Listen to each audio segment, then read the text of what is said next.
Bwana Yesu Kristo asifiwe sana, watu wa Mungu. Ninawasalimu nyote kupitia uwezo wa jina la Yesu Kristo, mwana wa Mungu aliye hai. Nami nipo salama na neema ya Kristo inanyi popote mlipo. Ninamshukuru Mungu kwa nafasi hii ambayo amenineemia kuwa mbele zenu jioni ama usiku wa leo. Na leo natamani tu tuzungumze kwa ufupi kwa ukumbusho huu, ambapo naona kama vile watu wanaanza kujisahau na kuanza kuishi kimazoea katika ulimwengu wa dhambi. Bwana asifiwe sana. Nataka mnifuate kwa makini. Leo sitaongea sana na sipendi kuongea sana kabisa. Nataka tuangalie kisa kimoja cha wana wa Yakobo, yani Israeli, wakati walipokuwa katika nchi ya Misri, katika nchi ya utumwa, walivyokuwa wanateswa, kupokea mateso ya kila aina, mateso ambayo yalikuwa juu sana ya uwezo wao. Walipigwa sana huko, wateswa sana huko Misri, ambapo walikuwa kipindi cha mfalme Farao. Aliwatesa sana huko Misri, ambako walikuwa katika nyumba ya utumwa. Walikuwa watumwa wa Farao wakati ule.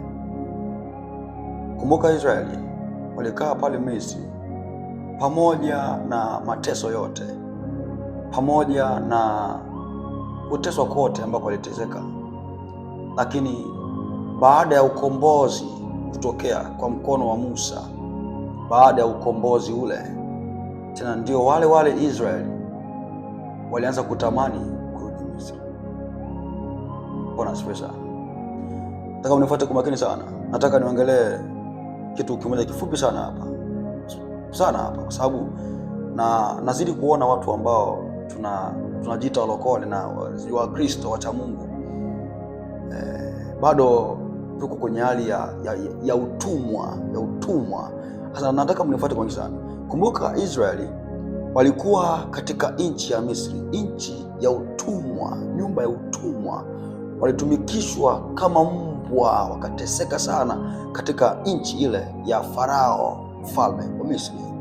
Mungu akazungumza na Musa kwa ajili ya ukombozi, ya kuwatoa wana wa Israeli katika nchi ya Misri ili kuwapeleka katika nchi ya ahadi ambayo Mungu aliwaahidia baba zetu wa kale, yani Ibrahimu, Isaka na Yakobo na wengineo, ili watoke katika nchi ya Misri na waelekee katika nchi ya Kanaani, nchi ya maziwa na asali. Sasa nataka tuangalie kisa ambacho kiliwatokea kabla ya kufikia mji huo wa Kanaani. Kipi ambacho kiliwatokea? Kumbuka, nataka tuweze kuangalia hapa, tuangalie hiki kisa cha Israeli na sisi wa leo. Bwana asifiwe sana. Kumbuka kwenye Korintho wa kwanza 10 ukianza kwenye 1 pale na 6 pale, nasema kwamba yote haya yaliandikwa ili kuwa mifano kwetu sisi wa leo. Sasa nataka tuangalie kisa ambacho kimetokea na Israeli. Ndio wale ambao waliokuwa wakitumikishwa katika nchi ya Misri, tena ndio hawa ambao wanaanza kumnungunikia Musa pamoja na Mungu, wakitamani kurudi katika nchi ya Misri, nchi ya utumwa. Bwana asifiwe sana. Hebu nisome kisa hicho. Nianze na kitabu cha Hesabu,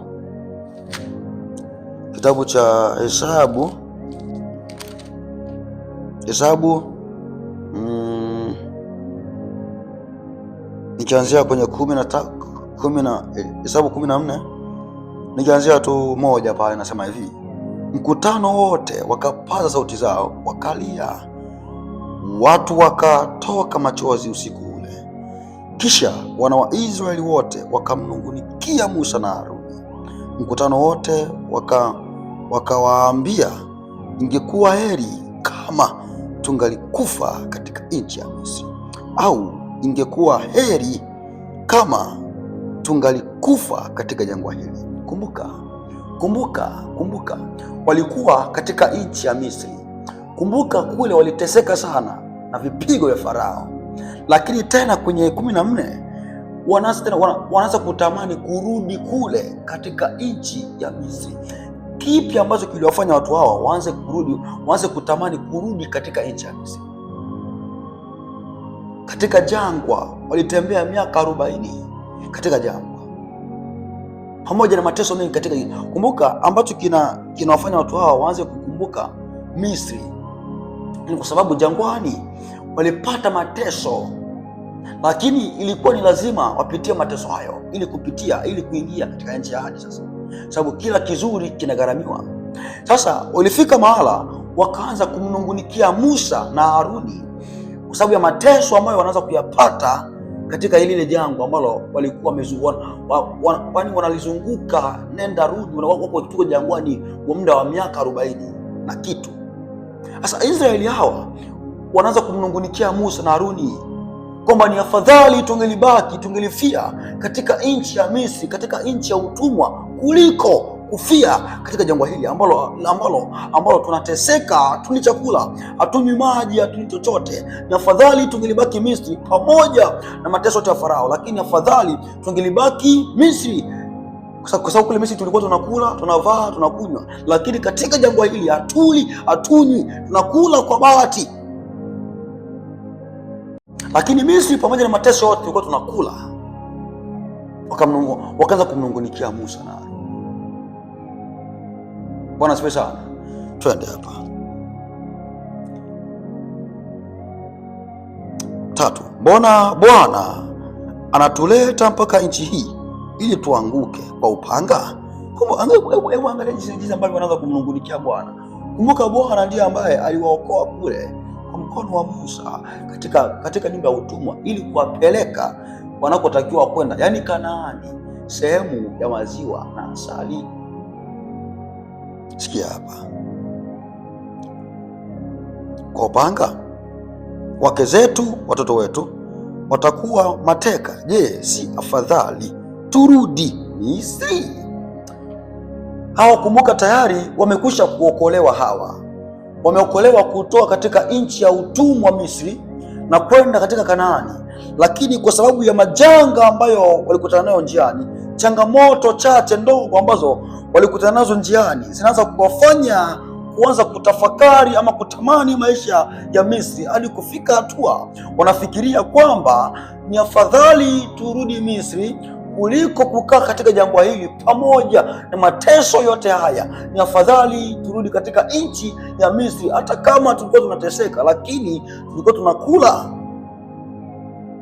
Je, si afadhali turudi katika nchi ya Misri? Bwana asifiwe sana. Yaani Mungu amewaokoa, amewatoa katika nchi ya utumwa na kuwaleta katika nchi ya ahadi, Kanaani. Lakini bahati mbaya tena hawa watu, kwa sababu ya mateso ambayo, unajua hawa walifikiri kwamba baada ya tu kutoka Misri moja kwa moja wataelekea Kanaani, lakini sivyo. Mawazo yao na uhalisia ambao wameukuta ni tofauti kabisa. Wao walifikiri wakitoka Misri moja kwa moja Kanaani, lakini hapana. Sasa walitoka Misri wakakutana na majanga mengi sana. Kumbuka njiani walianza kumnungunikia Musa. Musa, umetuleta huku ili kutuua, moja mbili tatu na vingine vyote. Lakini sasa vitu vingine ili kuvipata lazima ulipe gharama. Lakini siko sana. Hawa watu hawa walianza kutafakari sasa, wanaanza kuwaza, sasa hapa ni afadhali tungefia tu Misri kuliko kufia hapa. Kumbuka Mungu amewaokoa kule kwenye mateso. Twende hapa kwanza kidogo haraka tuangalie. 4. Wakaambiana. Kumbuka hebu hawa watu waangalie vizuri sana.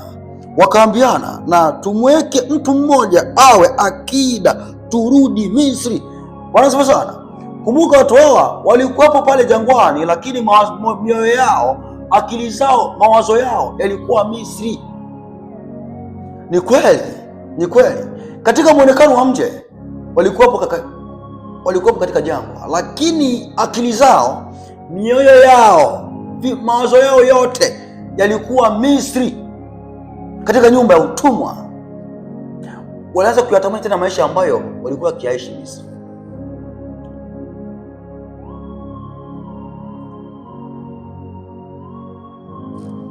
Bwana asifiwe sana.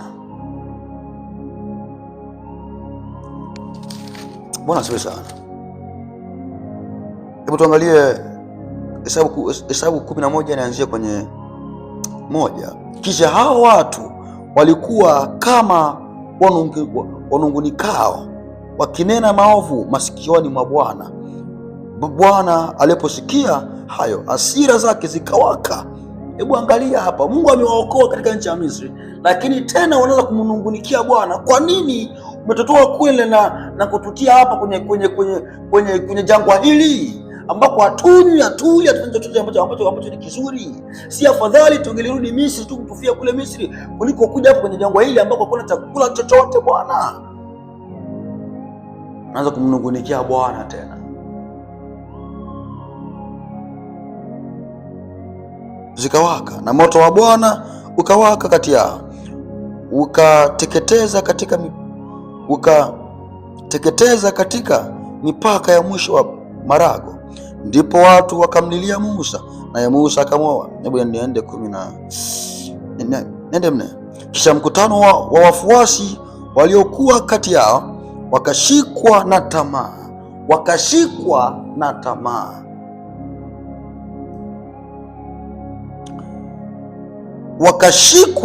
tamaa. Wana wa Israeli nao wakalia tena, wakasema, ni nani aliyetupa nyama tule?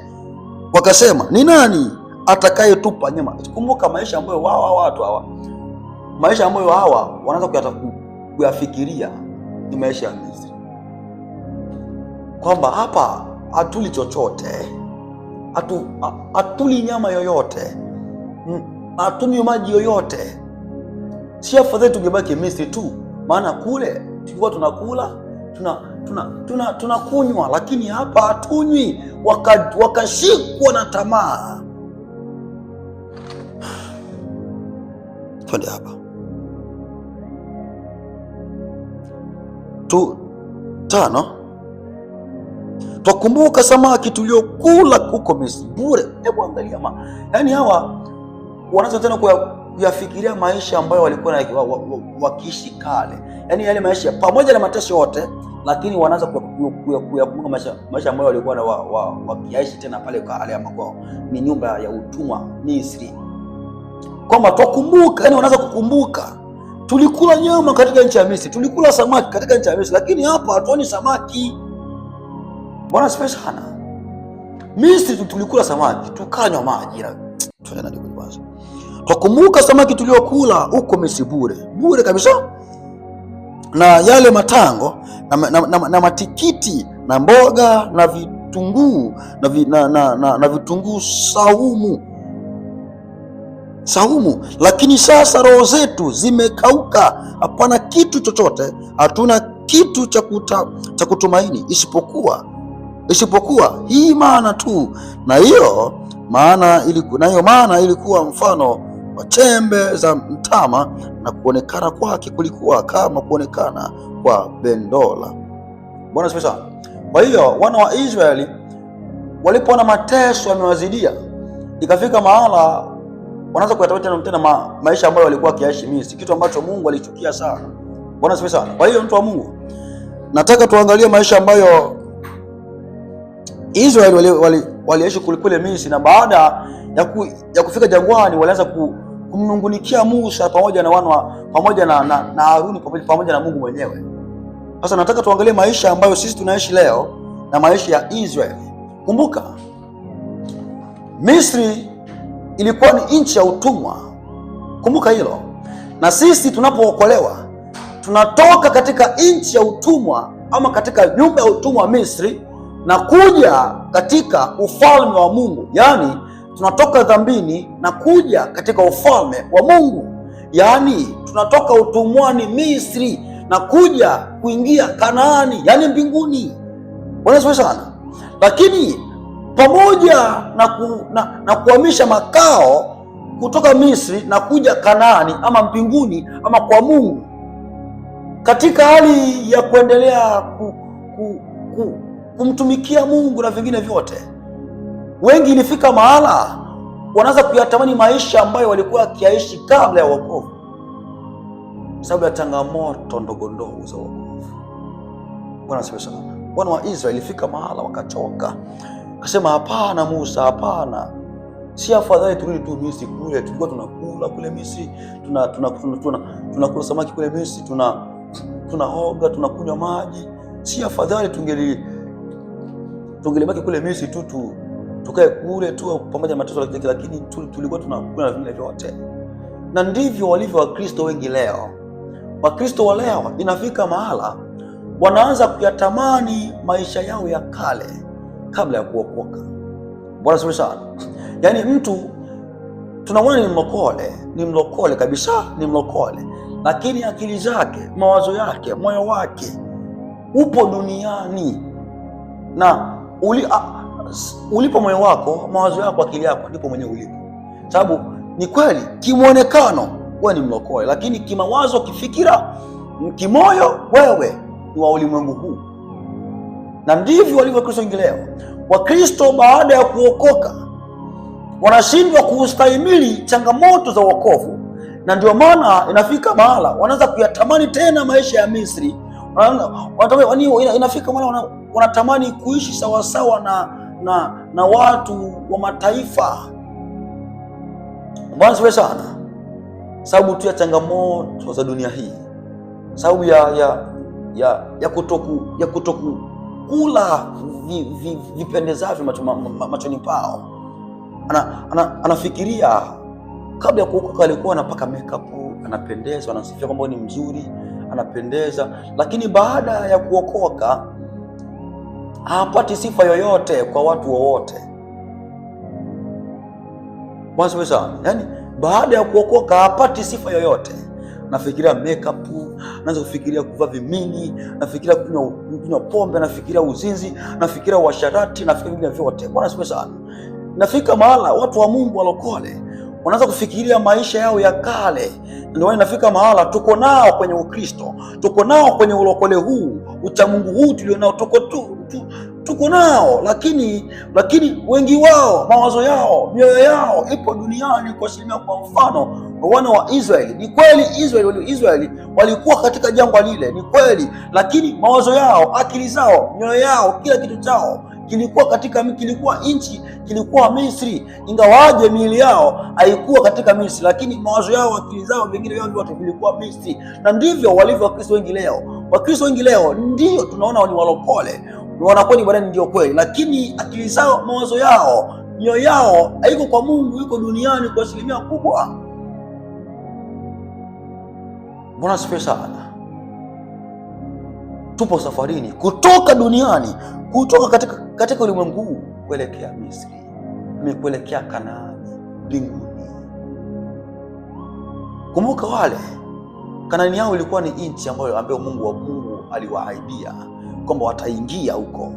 Kwa hiyo walikuwa wanatoka Misri kwenda katika nchi yao ya ahadi ambayo Mungu aliwaahidia. Na sisi tumetoka Misri, yaani duniani hapa, ulimwenguni hapa. Safari yetu ni kwenda Kanaani, yaani mbinguni. Ndio nchi ambayo tumeahidiwa, nchi ya ahadi ni mbinguni kwa asilimia kubwa. Bwana asifiwe sana. Kwa hiyo mtu wa Mungu, ni kweli yaweza kuwa wokovu ni mgumu sana, lakini pamoja na ugumu wote wa wokovu, pamoja na vingine vyote, lakini ni afadhali sana kuendelea na Mungu kuliko kurudi nyuma. Hebu tumkumbuke mke wa Lutu.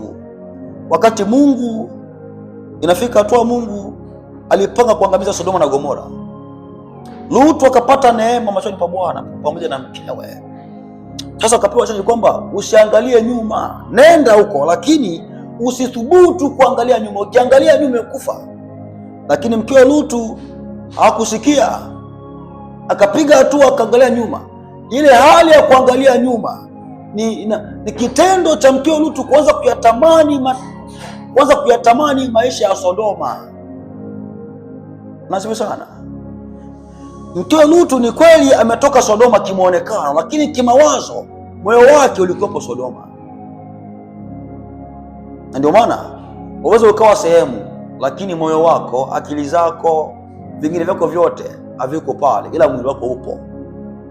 Kwa hiyo mkewe Lutu ilifika mahala akili zake, mawazo yake yote, moyo wake wote ulikuwa Sodoma, lakini muonekano wake hakuwa Sodoma. Lakini kitendo cha kuangalia nyuma ni ile hali ya mkewe Lutu kuanza kutamani mambo ya Sodoma, mambo ya kale ambayo alikwisha kuyaacha kule Sodoma. Na ndivyo tulivyo Wakristo wengi leo, tunaanza kutamani mambo ya kale ambayo tulikwisha kuyaacha baada ya kuokoka. Tunaanza tena kuyatamani kuyafanya hayo baada ya kuokoka. Angalia mkewe Lutu, baada ya kuangalia nyuma, ilifika mahala akageuka kuwa nguzo ya chumvi. Kwa nini? Aliyatamani mambo yaliyoko Sodoma. Pamoja na ugumu wa Ukristo, pamoja na ugumu wa ulokole, pamoja na ugumu wote, lakini ni afadhali kuendelea na kupiga hatua mbele kuliko kupiga hatua nyuma. Nasiwe sana. Kwa hiyo mimi niwasihi sana watu wa Mungu. Ni kweli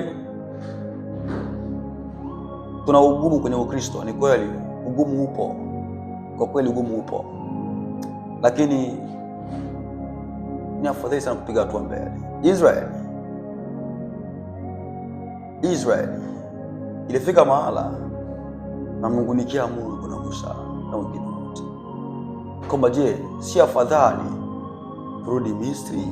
Wengine wa Kristo mpaka leo wanaona ni afadhali kurudi katika dhambi kuliko kupiga hatua mbele na huyu Mungu. Kwa nini? Wanashindwa kustahimili yaliyopo huku kwenye wokovu. Nacho sana, kuna ulimwengu, kuna wokovu, alafu kuna mbinguni. Ili uingie mbinguni lazima uokoke, na hakuna uwezekano wa kuingia mbinguni kama hujaokoka. Kwa hiyo ili uingie mbinguni lazima uokoke, na usipookoka hautoingia Kanaani. Usipostahimili changamoto za wokovu, usipostahimili mateso, kujitwika msalaba, kujikana, usipojitwika msalaba, usipostahimili mateso ya kwenye wokovu, Kanaani hautoingia, mbinguni hautoingia. Kanaani yetu ni mbinguni. Mbinguni ndio Kanaani yetu, ndio nchi ya ahadi ambayo tumeahidiwa kwamba tutaingia baada ya mateso haya. Ufunuo 14:13.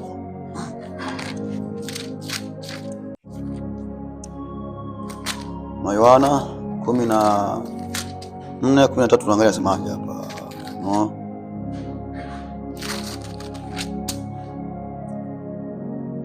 Nasema hivi: kisha nikasikia sauti kutoka mbinguni ikisema, andika, heri wafu wafao katika Bwana tangu sasa, naam, wasema Roho, wapate kupumzika baada ya taabu zao, kwa kuwa matendo yao yafuatana nao. Kumbuka, baada ya taabu za ulimwengu huu, pumziko la milele ni mbinguni. Kanaani ni mbingu. Mbingu ndio Kanaani tulionao kwa siku kwa wakati huu. Kwa hiyo pumziko la milele ni mbinguni, baada ya mateso ya dunia hii, baada ya taabu zetu. Pumziko la kweli ni mbinguni, ni uzima wa milele.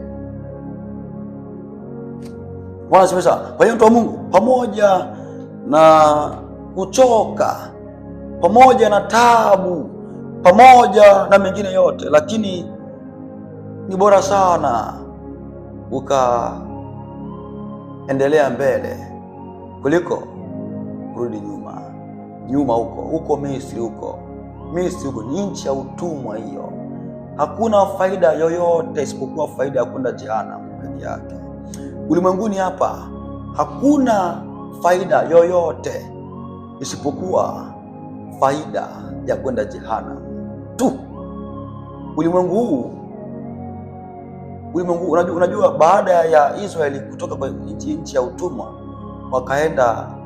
wakapata wokovu, wakaenda katika jangwa. Lile jangwa lile walikaa pale muda wa miaka 40, wakizunguka pale huko na kule, miaka 40 wakiwa pale.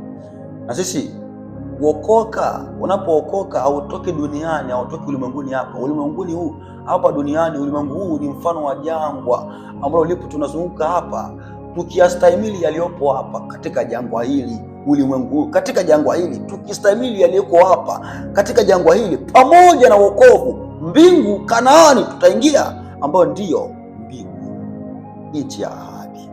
Bwana sifa sana. Kwa hiyo ulimwengu huu, jangwa hili lenye nyoka wakali sana, lina aina ya kila majaribu, lina aina ya kila changamoto jangwa hili. Na usipoweza kushinda jangwa hili, usiposhinda jangwa hili, ulimwengu huu usipoushinda, mbinguni usahau, na jehanamu ndio mahali pako pa milele. Bwana asifiwe sana. Kwa hiyo Mungu, sipendi kuongea sana. Mungu akutie nguvu nyingi sana. Endelea mbele na wokovu. Tumeahidiwa kuingia katika nchi ya milele, nchi ya ahadi, pamoja na changamoto zote, lakini tutaingia huko tukivumilia hata mwisho. Imeandikwa, atakayevumilia hata mwisho ndiye atakayeokoka. Pamoja na njaa na changamoto hizi, lakini mtu wa Mungu, nikusii sana usimwache Mungu kwa sababu ya changamoto za jangwani. Mfano wa wana wa Israeli wakaanza kumnungunikia Mungu na Musa kwamba si afadhali tungelifia katika nchi ya Misri kuliko kuja katika nchi hapa tulipo jangwani. Hapa hakuna chochote, hakuna maji yoyote, hakuna chakula chochote, ni afadhali tungelifia katika nchi ya Misri. Mtu wa Mungu, sitamani kuangalia nyuma mfano wa mke wa Lutu. Mke wa Lutu aliangalia zinaa ya Sodoma, aliangalia uzinzi wa sharati wa Sodoma, aliangalia starehe za Sodoma, aliangalia tamaa za Sodoma. Ikafika mahala akageuka nyuma, akaangalia nyuma. Biblia iko wazi kwamba msiafikirie, msiakumbuke mambo ya zamani, sababu kuna wengine ambao mkiakumbuka ya zamani, kwa asilimia kubwa atakutoa kwa Mungu. Endelea na Mungu hata kwa machozi.